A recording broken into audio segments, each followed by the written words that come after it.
Alors, dans cette vidéo, on va voir comment renvoyer un rappel de paiement à des clients qui éventuellement auraient oublié de payer une prestation. Donc pour ça, on va dans Chèque, on sélectionne Gestion des rappels. Donc une fois qu'on a cliqué sur Gestion des rappels, on arrive sur une page qui va nous afficher un tableau.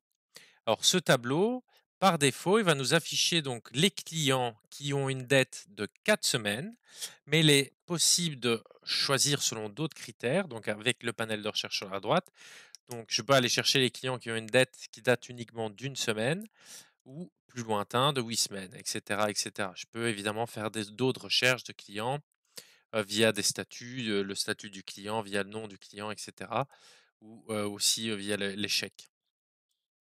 Donc on a dans ce tableau des informations évidemment relatives au client. Donc on a le nom, le prénom du client. Alors on peut ouvrir la fiche du client en cliquant sur le prénom aussi. On a le solde total, la colonne montant total, donc le nombre de chèques total des prestations. La colonne à droite, c'est le solde dû, ce client nous doit encore. Et ensuite, on a la date de la première dette du client. Donc dans ce cas-ci, on voit par exemple que pour ce client, il a donc une prestation, il nous doit encore 3 titres. Et donc pour lui envoyer un rappel, il va falloir d'abord créer ce rappel. Donc pour créer le rappel, on a 2 solutions. Soit on clique sur le petit plus ici, ajouter un rappel qui se trouve sur tous les clients, sur toutes les lignes pour les clients. Donc ici, je vais cliquer, ajouter un rappel. Donc ça m'ouvre une nouvelle fenêtre. Alors plusieurs choses à dire pour cette fenêtre. Tout d'abord, on a, si on descend en bas, on a plusieurs modèles de rappel. On a le modèle de rappel 1, donc qui est celui-ci, parce que dans ce cas-ci, c'est le tout premier rappel que j'ai créé. Donc automatiquement, il me met le rappel 1, le modèle de rappel 1. J'ai un modèle de rappel 2. On voit que le message change avec ce modèle de rappel. Et j'ai évidemment un modèle de mise en demeure si jamais, au bout de mes avertissements, il m'a toujours pas remboursé. Eh bien, j'ai un modèle de mise en demeure avec un nouveau message aussi. Donc on voit que dans le message, on a aussi un tableau évidemment qui reprend toutes les dettes du client. Donc une fois que j'ai choisi le modèle de rappel que je souhaite envoyer au client, donc soit de le 1, soit de le 2, soit de le modèle de mise en demeure.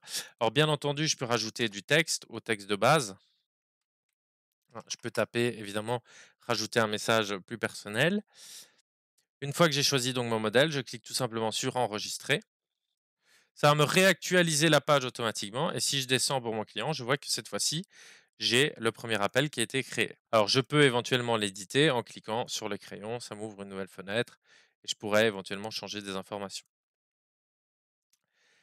Alors, je vois ici que j'ai une case à cocher et que par exemple pour celle-ci, pour d'autres appels, on voit que là, il n'y a pas de case à cocher, mais c'est plutôt remplacé par une enveloppe message envoyé. Eh bien, c'est tout simplement parce que dans ce cas-ci, je n'ai pas encore envoyé le mail au client avec le rappel du paiement. Alors que dans ces cas-ci, où il y a l'enveloppe, ça veut dire que j'ai déjà envoyé ce rappel au client par email. Donc, pour envoyer ce rappel créé, euh, au client donc par mail. Tout simplement, je coche la petite case des rappels. Alors éventuellement, je pourrais cocher plusieurs cases si je le souhaite, si je veux envoyer plusieurs rappels d'un coup. Et tout simplement, je remonte en haut et je clique sur la petite enveloppe envoyée par mail. Donc une fois que j'ai cliqué sur l'envoi de mail, j'ai une nouvelle fenêtre qui s'ouvre tout simplement avec le récapitulatif du mail et du rappel que j'ai envoyé. Et donc une fois que c'est envoyé, quand je me rends sur mon client, on voit bien que le message il a été envoyé pour ce client. Le premier appel a été envoyé. Alors, j'ai d'autres possibilités. Je peux imprimer aussi des rappels, c'est possible, tout simplement en cliquant, donc en sélectionnant un rappel ou même plusieurs et en cliquant ensuite sur cette icône-ci, imprimer les rappels, à me sortir tout simplement une page que je vais pouvoir imprimer. Ça, c'est éventuellement si vous préférez donner les rappels via papier.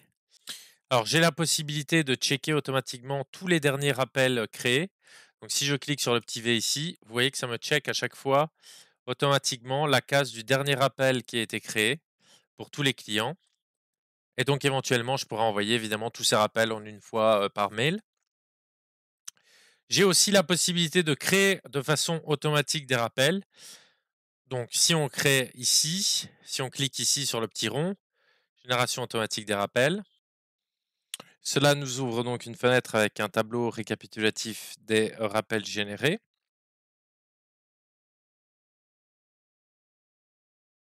Donc je peux quitter et je vois que en fait, il a créé donc pour chacun un nouveau rappel automatique. Et donc si je retourne sur le client de tout à l'heure, on voit que le second rappel a été créé de manière automatique. Alors si je recrée de manière automatique encore un nouveau rappel, bah, cette fois-ci, vu qu'on a 2 niveaux de rappel qui ont été créés, va créer une mise en demeure. Et donc pour ceux qui en étaient déjà au stade de mise en demeure, à chaque fois du coup, quand on créera un rappel automatique, ça créera à chaque fois une mise en demeure. Et voilà donc comment on peut, créer des rappels de paiement pour les clients qui éventuellement, auraient oublié de payer, certaines prestations.